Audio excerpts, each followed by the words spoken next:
Welcome to the Slay Your Day podcast. It's April Rogerson, the contract slayer. And we have, so first of all, I don't know if y'all saw what was going on here. We had a little bit of a technical malfunction, but we're here now. Yeah, we're here now. We got through it. Yeah, so we have Dr. Elyssa Green here. Yes. She is the Bald Boss Beauty.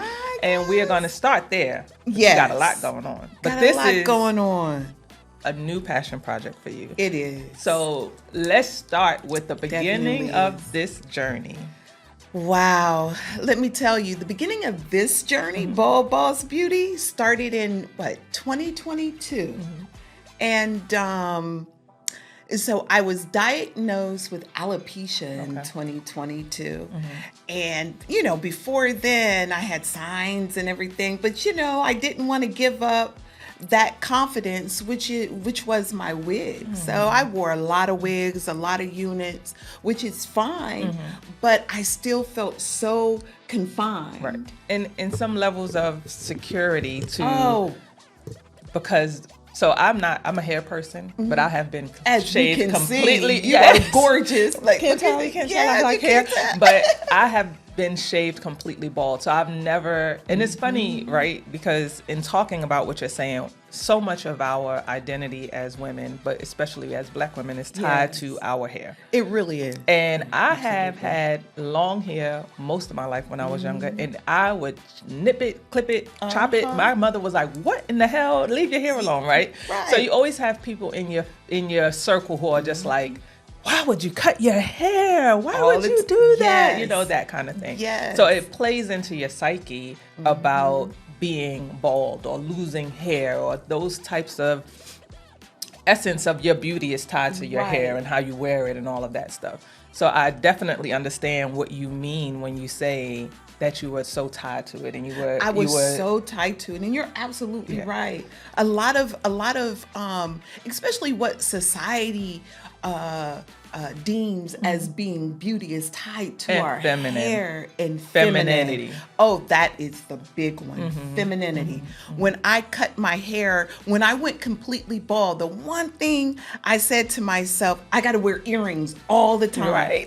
I gotta get big, huge, just overstated earrings, But the confidence and the femininity and the empowerment of just being bald is just being bald. Just being bald. So what prompted the final decision to say, you know what? I'm gonna just live in my truth, because again, it is a truth there. Yeah. There's an honesty that's happening there, because the reality is you did not fully elect to cut your hair, right? It was a journey to get you there. Yeah. So what was the defining moment when you said, you know what? I'm gonna live in this truth? The final moment for me was I became real tired, I became tired of putting on my wig and just being insecure. That security blanket. I used to go to bed with my scarf on, and I'm gonna tell you, if my scarf came off at night, I did not want my husband to see me. I put my scarf back on, like I don't want anyone to see me. So I said, you know what? I have to walk in this truth. And when I shaved my head completely bald, August the 22nd of 2022. Woo! I was in your inbox immediately. Yeah, you were. Yes, I remember that. Yes. And I appreciate that, because that support really encouraged me to continue on. Yeah. Because I could have shaved my head bald and put on a wig the next day. And I'm gonna tell you, I did do that. And I went to New York Fashion Week. And in New York, I said, this is it. I just can't wear this wig anymore, right? I need to choose if I'm going to wear a wig, because I want to for style, not for confidence and security. And to be honest, to your point about this, there is a liberation that happens Oh there, my right? gosh. And you are usually people who are so tied to their hair are so shocked and surprised how liberating and free and confident they feel with a bald head. You would never have thought that in all your Never. all your wig wearing years, all of your Never. hair doing years. Never would I have thought in a million years, because of what you said earlier. You know, don't cut your hair. No, you have to do your hair this way. No, keep your hair. Right. You know, but when I went to New York, Times Square, girl, I threw that wig up on Times Square. Oh my God. So wait a minute. Because I'm about to make you throw this hat right now, because I want to see the Bald Boss Beauty. Yes, Throw it up. like the guy on the pier. Right. The signal. Yes. Let me tell you, yes, I am proud of my It's bald beautiful. head. Thank you. It's I am beautiful. so proud of my bald head, and I'm proud that there are so many women now who are coming out and they are walking in their truth, and they are authentic, and they are empowered and confident, because there are those who are bald by choice. Yes. They want to be bald. They prefer to be bald. Right. And that was me for a long time. I'm just now starting, only because I kind of got tired of being bald, right? I was like, I done shaved it off. I done Wakanda'd it. I've been shaved on one side, shaved on the other, shaved on both sides. Now I've been kind of in this holding pattern of kind of bored. But I definitely enjoyed being bald the most. Yes, I love it. I enjoyed it the most. I really do. So tell me this, prior to shaving your own head, did you ever see other women and feel like they can do that, but I could never do that? Yes, and I'm going to tell you the person who gave me that confidence, and we'll probably talk about, you know, events and stuff later, but the person who gave me that confidence was Anita Hawkins. She is one of Jay Bolin. If you guys don't know Jay Bolin's top models, she is absolutely stunning. And she was like almost completely like bald. And I looked at her and I was like, I could do that. Look how she's rocking that. Right. And then after that we have Ayanna Presley, the congresswoman. Oh my gosh, she's stunning. Right. And so I'm glad you said that. Now that you have released the chains and moved the wig, what is the feature that you're most surprised about that is like, I would have never even noticed this about myself had I not started wearing my head bald? Really? My eyes. Yes. yes. My eyes. I would say your eyes and your cheekbones. Yes. Thank you. Why did you choose your eyes? Well, I never looked at my eyes. I always covered them up, and and the hair, because when I wore a unit, I always had bangs. Because I always covered my forehead, right? And when I went completely bald, I was like, wow, I have some pretty nice eyes. I got eyeballs. Look at those eyeballs I have. And then, you got to do your brows. Like your eyebrows are gorgeous. I just want to let you know that. Her eyebrows are gorgeous, y'all. Yeah. But lots of trial and error, but I'm glad. Thank you. That's amazing. That's amazing. Yeah. I think that, as I said, there's so many transitions that we go through as women. And, something that, which I'll ask you, and if you would elaborate a little bit more on your husband and how he's felt about it, is that, not to say that men don't change, because men do change throughout the years, but as women, we go through a lot of shifts, right? Shifts mentally, shifts physically, shifts mentally in so many different ways, right? That your beauty is forever changing. Yeah. And men don't necessarily have that type of connection to their looks. Yeah. Most men don't. We are, so going from kind of dealing with having children, recovering from that, getting older, recovering from that, gaining weight, recovering from that, losing hair, recovering from that, right? Yeah. So of all the things that you have felt were the hardest, what would you categorize your hair wasn't as difficult as you think it would have been, or is still one of the hardest things that you've had to overcome as a woman? That's a really, really good question, because even though we're empowered and we have this confidence and this sense of freedom when we go bald, we still have roller coaster days, because it takes a lot of confidence to walk out of your door, your house, and be bald. Because of what our society, views those who are bald. And we talked about femininity. There are a lot of people who still look at, oh, they're bald, they must be this or that, and they label you. And so even though it was challenging, it wasn't as challenging as I thought, but I still have those roller coaster days. I still have those days like, wow, I see those with all of this hair, their own hair, I'm like, wow, that's beautiful. I remember when, and looking at pictures when I was 20 years old, 30 years old, in the military, when I had all of this hair, this big old afro. Right.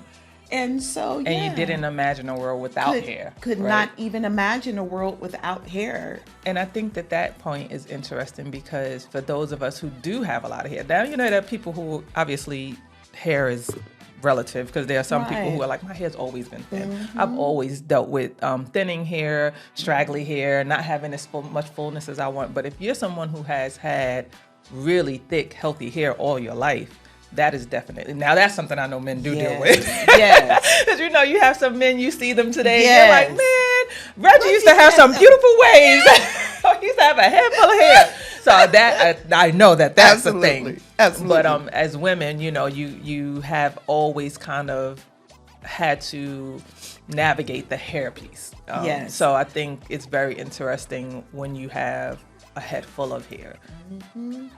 That you have to come to grips, as you said, with some grieving about the hair. You really do. You have to come to grips with it. And what I did was I slowly started to cut my hair so I could look, and I looked in the mirror so I could see myself without hair. I said, okay, I'm going to cut a little bit more this week. I'm going to cut a little bit more in a couple of more weeks, in a couple of more weeks. So it got real low. I cut it down real low to the point I just said, okay, shave it off. Gotcha. I'm ready. Gotcha. And my husband was very supportive, I must admit. Now, for those who know my husband and have seen my husband, his hair is all the way down his back. He got enough hair for everybody in the family. Hair for everybody. And he's like, baby, I'll cut my hair off and you can make you a whole unit. I was like, I am not going to take your hair. Right. Now, you keep all your because he has gorgeous hair. You keep all your hair. So what I found interesting, and my husband can probably chime in about this, and your husband, I don't know what his response has been. You get a lot more head turns with the bald head than you did ever in a wig. Oh my gosh. My husband initially, when I first shaved my head, he was kind of like, okay. And the first time I did it, it was really, really low. It wasn't completely shaved, but it was close enough, right? And he kind of looked at me like, all right, I see what you're doing here, but I don't know how I feel about it yet. And we went somewhere. I don't remember where we went, but I couldn't get down the block good without people stopping me the whole entire time. Now he with the video camera like, okay. So his whole outlook, because when he and I first started dating, I had long hair. And I was always coming home, shocking him with some type of haircut. He's looking like, you cut your goddamn hair again. I'm like, oh, oopsie. I know. But throughout the years, I feel that he actually prefers me with the short haircuts, the short natural haircuts over the long hair. And it's something that I think he's come to realize the uniqueness and the confidence in it that he did not see previously. How do you think your husband sees it now that you've done it? He does. He appreciates it. I tell him I'm going to put on a wig. He was like, why? Why are you doing that? He'll come over and rub on my head. I was like, oh, you're rubbing my head now. Here you go. That's a cold word. It's a whole different situation now. Right. So he really does. He does definitely appreciate it, and he and I'm really thankful for that. You know what I mean? Because I was very hesitant because of that, because we never know how our spouses or significant others, partners, what have you, are going to react to it. You don't know how they're going to react, and you are concerned about how do you react to how they're reacting. Now you're like, I've made this decision, but now he hates it. Maybe I should put my wig back on. Maybe I should do this. So you start questioning yourself. You really do. And I do say that there are some men who still do prefer the wig or the perm or the whatever it is. And as women trying to navigate those spaces of being like, but this is more comfortable for me, or this is the decision that I'm making because of A, B, and C. Right. There is, again, something to be said about how we're tied to the attractiveness and the femininity and what all those things means. Absolutely. And outside of ourselves, right? Because you, as you mentioned, you are still constantly struggling. As much as you feel some level of confidence, you still have that little inkling in there that's, and when you have outsiders, and I don't mean that pejoratively, but you know, you have your own voice inside of you, but then there's like this person who's like, oh, you look amazing, but then you have your husband or your parent, like my girlfriend, she went natural. They're from the Caribbean. To this day, she went natural when we were in college, and her mom is still like, when are you going to do your hair? You know, so that kind of stuff.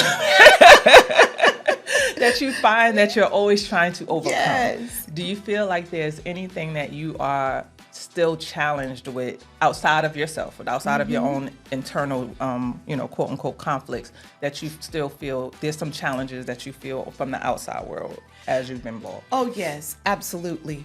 And can I go back one second? So with the head turns, with getting those head turns and those looks, wow. Yeah. To the point where people are so confident, and I mean from both sides, like, oh my gosh, they stop me. Yeah. And you know, they have to just talk to me for a second. So I appreciate that too. You know, but the one thing that I feel on the outside that's really challenging is that there are still people who are uncomfortable with those who are bald because they associate it with some type of illness. And unfortunately, that is not the case. With a lot of people, they choose to be bald, and there are those who are bald by diagnosis.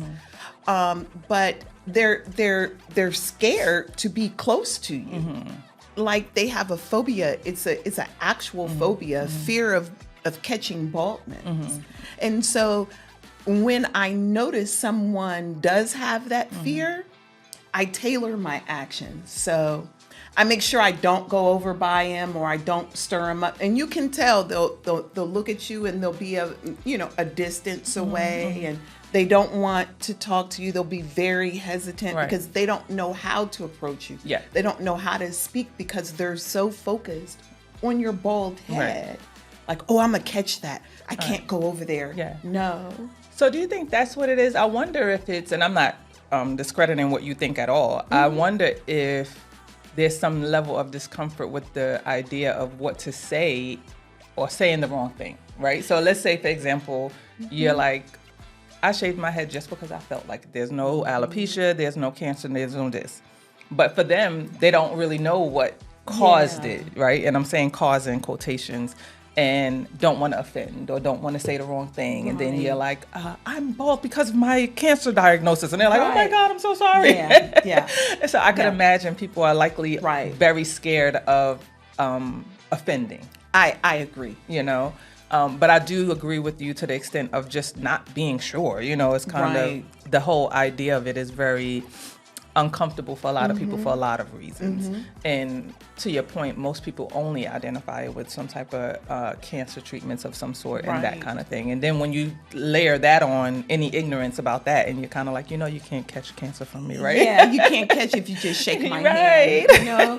And but you're absolutely right. And I think that's part of it. They just really don't know what to say. They don't know how to approach you because they're so used to seeing people with hair, and they're like, oh my gosh, they don't have any hair. Like they're not our typical or normal person. So I don't know how to converse with them. And not they don't have any hair. She doesn't have any hair. Thank you. Yeah, because there's definitely a patent difference between how we interact with bald men, especially bald back men, because Yeah.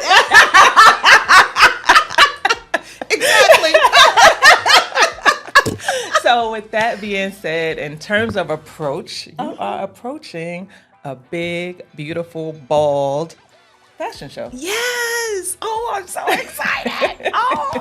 Yes, June the 22nd. We are having an all bald fashion show. It's the first all bald fashion show. It's going to be in a historic event. I've never been to an all bald fashion show, and this is Bald Boss Beauty's contribution back to the community.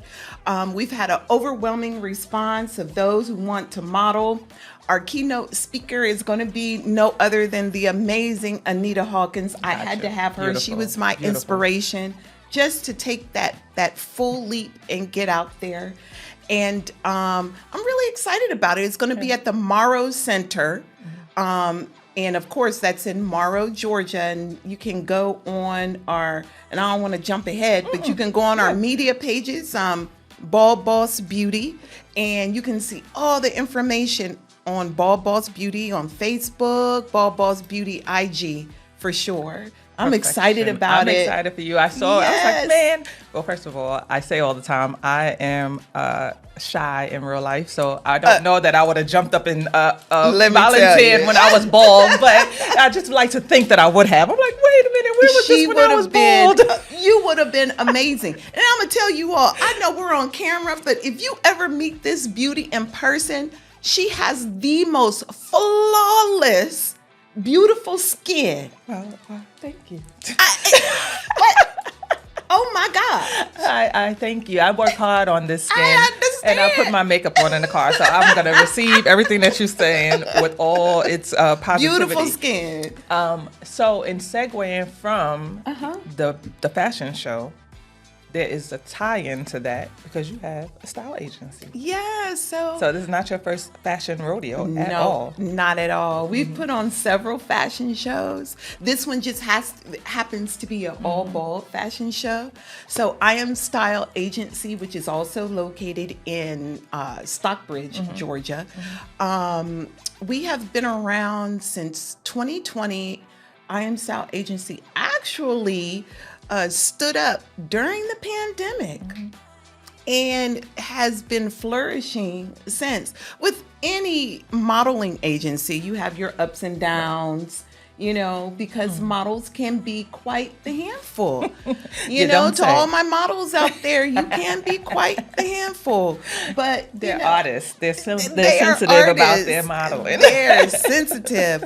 But talent in general, from actors, actresses, designers. That's one of the things that I love about IASA, I Am Style Agency, is that I get to meet so many fabulous artists. Like, the creativity here in our area, people just don't give it, you know, enough credit, because there are some amazing designers here. Right.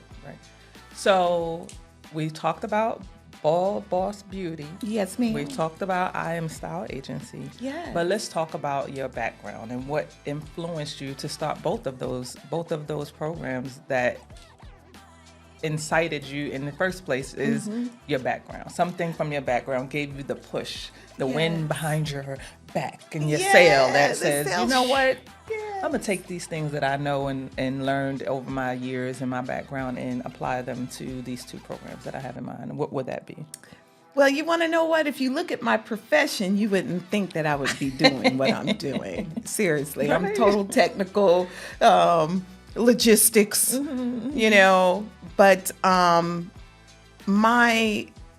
mother and my oldest sister, both of them are not here with us any longer. My mom was always a fashionista. She was gorgeous, and my sister followed suit. She actually got offered a full ride scholarship to the arts college, and never took that initiative to just show the world her talents. You know, life start lifing for her, and then the next thing we know, she's no longer here. And my sister was gorgeous, and I wanted to do her proud. Right. That is amazing. Which is why I ask these questions, right? So people get up and they're like, I started to such and such. I'm like, there's something more back there. There's something that led you here. Yeah. And all of these journeys that you are on are definitely powered by the memories and the pathways that you receive from your family. So we have Big Bald Boss Beauty fashion show is coming up. Yes. What's the date? June the 22nd. Mark your calendars. June the 22nd. You can go to www.be3.org/B3Elegance. Tickets are out there. It's going to be at the Morrow Center, which is located at South Lake Mall. So it's like 20 minutes south of the airport. And and let me mention we're having our last model call tomorrow, casting call tomorrow at the Morrow Center from 1 to 3 p.m. So if you're bald, you're out there and you want to come model, come see us tomorrow, 1 p.m. to 3 p.m. at the Morrow Center. Men and women or just women? Men and women. Men, hey! Men. Hello, my guys. Okay. And on that note, we thank Dr. Elyssa Green for coming and joining us today and telling us all about her journey. Thank you. See you next time. Is there any other way for them to get in contact with you? Following you on your socials? Follow me on my socials and the website, of course, which is, again, www.betheword3.org. Perfect. Bye, guys.